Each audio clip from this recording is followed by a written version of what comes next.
ডাঙৰসকলৰ বাবে আৰু সৰুসকলৰ বাবে ৰঙা মেখেলা ৰঙা ব্লাউজ আৰু ৰঙা পাৰি দিয়া বগা চাদৰ দেই এগৰাকী পিন্ধি আহিছে তুমি অকণমান আগুৱাই দিয়াচোন তোমাক দেখাতো ভাল লাগিব বাৰু আজি প্ৰথমতে আমি যিহেতু প্ৰথম দিন আমি বহুত বেছি আজি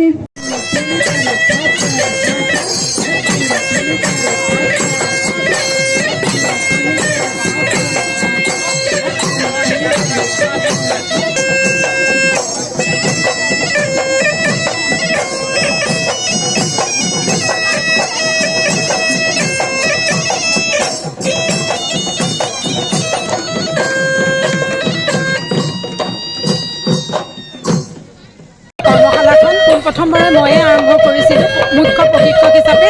10, 11, 12 এই 3 বছৰ ময়ে চলাইছিলোঁ মুখ্য প্ৰশিক্ষক হিচাপে আৰু ময়ে তেতিয়া বহুত আমাৰ নগাঁৱৰ যিসকল বিহুৱা পুৰণা বিহুৱতী তেখেতসকলক আনি একেখন পথাৰতে আমি একেলগে এই প্ৰশিক্ষণ আৰম্ভ কৰিছিলোঁ আৰু আজি আমাৰ নগাঁৱৰ ডিমৰগুৰিৰ পৰা ইয়ালৈ আহিবলৈ লগা হ'ল কাৰণ তাত এতিয়া আমাৰ দ্বিতীয় অফিচটো আহিলে গতিকে আমাৰ পথাৰখন মানে ফিল্ডখন একেবাৰে সৰু হৈ গ'ল সেইকাৰণে আমাৰ অকণ অসুবিধা হোৱাৰ কাৰণে আমি আজি এইখন ঐতিহ্যমণ্ডিত উৰিয়া গাঁৱৰ এইখন ফিল্ডখন বিচাৰি পালোঁ সেইকাৰণে ইয়াত আজি খুবেই ভাল লাগিছে আৰু আজি তেতিয়াৰ পৰা এতিয়ালৈকে এই গতানুগতিকভাৱে প্ৰত্যেক বছৰে উদযাপন কৰি আহিছে আৰু এইটো খুব মানে শলাগ ল'বলগীয়া কথা প্ৰদীপ বৰাৰ মুখ্য পৃষ্ঠপোষকতাত আৰু তেখেতে যথেষ্ট কষ্ট মানে কৰে এইখন আয়োজন কৰিবৰ কাৰণে সেইকাৰণে মই প্ৰদীপ বৰাক গান্ধাৰৰ সাধাৰণ সম্পাদক হিচাপে অশেষ ধন্যবাদ জ্ঞাপন কৰিছোঁ আৰু তেখেতে ইয়াত যিমান পাৰে সিমান আমাৰ যিখিনি লোকশিল্পী আছে সকলোকে ইয়াত একেখন পতাকাৰ তলতে ৰাখিবলৈ চেষ্টা কৰে তথাপি হয়তো কোনোবা আজি বেলেগ জেগাত আকৌ কৰ্মশালালৈ আঁতৰি গৈছে আৰু আমি ইয়াত এনেকৈ একেযোগ লগ হৈ আছোঁ আৰু মোৰ কথা হ'ল মানে মই কিছুমান পাৰিবাৰিক সমস্যাৰ কাৰণে আজিকালি তেখেতসকলক ইমানকৈ সময় দিব নোৱাৰোঁ কিন্তু তথাপি তাৰ মাজতে যিমানখিনি পাৰোঁ সিমানখিনি মই ইয়াত আহি পেলাই তেখেতক সহযোগ আগবঢ়াওঁ আৰু ভৱিষ্যতেও যাতে এনেকৈ গোটেই কৰ্মশালাখন আমি চলাই নিব পাৰোঁ তাৰে আমি আশা কৰিলোঁ আছে আমি তেতিয়া শিকাইছিলোঁ বা আমি যেতিয়া নগাঁৱত বিহু নাচিছিলোঁ তেতিয়া আপোনাৰ নগাঁৱৰ বিহু বুলি ক'লে মানে গোটেই অসম আপোনাৰ একে গজগজাই থাকে নগাঁৱৰ বিহুৱতী বুলি ক'লে কিন্তু সেই পৰিৱেশ এতিয়া নগাঁৱত নাই মই সেইকাৰণে অভিভাৱকসকলক এটা বিশেষ অনুৰোধ কৰিম অকল ইয়াতে কৰ্মশালাখন বা আজি গিনিজ বুক অফ ৰেকৰ্ডৰ কাৰণে ল'ৰা ছোৱালীবিলাক যেনেকৈ উলিয়াই দিলে সেইটো কথা নহয় আচলতে সেইখিনিতে এখন বিহু বা এজনী বিহুৱতী কৰ্তব্যখিনি যাতে শেষ নহয় আমি কেনেকৈ আমাৰ পিছত এতিয়া ইয়াত যিখন প্ৰশিক্ষক আহিছে তেখেত আমাৰ পিছৰ তেখেতে আকৌ নতুনকৈ শিকাইছে তেখেতসকলেও এই মানে আমাৰ বিহুটো সদায় মানে সজীৱ কৰি ৰাখিবলৈ বা আমাৰ যিখিনি আমাৰ নগাঁৱত বা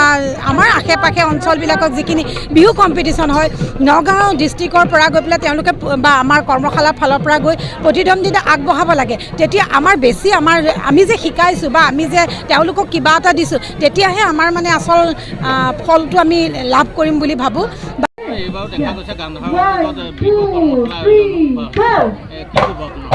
হয় মই গান্ধাৰৰ সম্পাদক হিচাপে আপোনালোকৰ চেনেলৰ জৰিয়তে জনাব খুজিছোঁ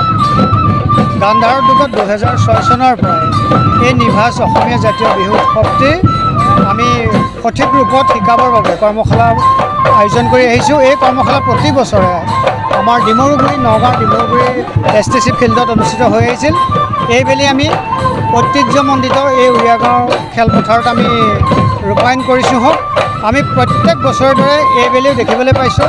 যে ইয়াত আহি শ প্ৰশিক্ষাৰ্থীয়ে অংশগ্ৰহণ আগতেও কৰিছে এইবেলিও কৰিছে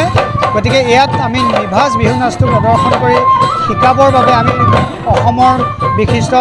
প্ৰশিক্ষকসকলক আমন্ত্ৰণ কৰি আনিছোঁ আৰু সেইমৰ্মে এইবেলি বিহু নাচ প্ৰশিক্ষণ আৰু ঢোল বাদন পেঁপা বাদন আৰু লগতে জেং বিহুৰ প্ৰশিক্ষণৰ আমি ব্যৱস্থা হাতত লৈছোঁ আৰু শতাধিক প্ৰশিক্ষাৰ্থীয়ে অংশগ্ৰহণ কৰিছে আৰু আমি এই প্ৰশিক্ষণ আজি 2 এপ্ৰিলৰ পৰা 12 এপ্ৰিল পৰ্যন্ত এই বাকৰিতে অনুষ্ঠিত কৰিম আৰু পৰৱৰ্তী আমি মুকলি বিহুৰে আমি এই মুকলি বিহু 28 তাৰিখে ৰূপায়ণ কৰিম এই বাকৰিতে য'ত অসমৰ বিহু সম্ৰাট বুলি ক'ব পাৰি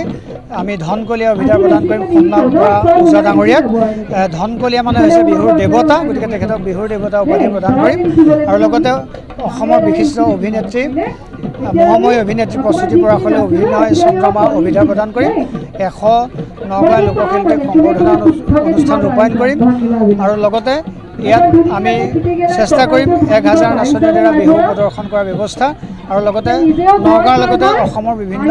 বিহু দলসমূহক ইয়াত আমন্ত্ৰণ জনোৱাৰ ব্যৱস্থা কৰি আমি মুকলি বিহুৰে এই বাকৰিতে এই কৰ্মশালাৰো আনুষ্ঠানিকভাৱে সামৰণি কৰিম হওক আৰু লগতে এখনি মুকলি বিহু আয়োজন কৰিম। ধন্যবাদ।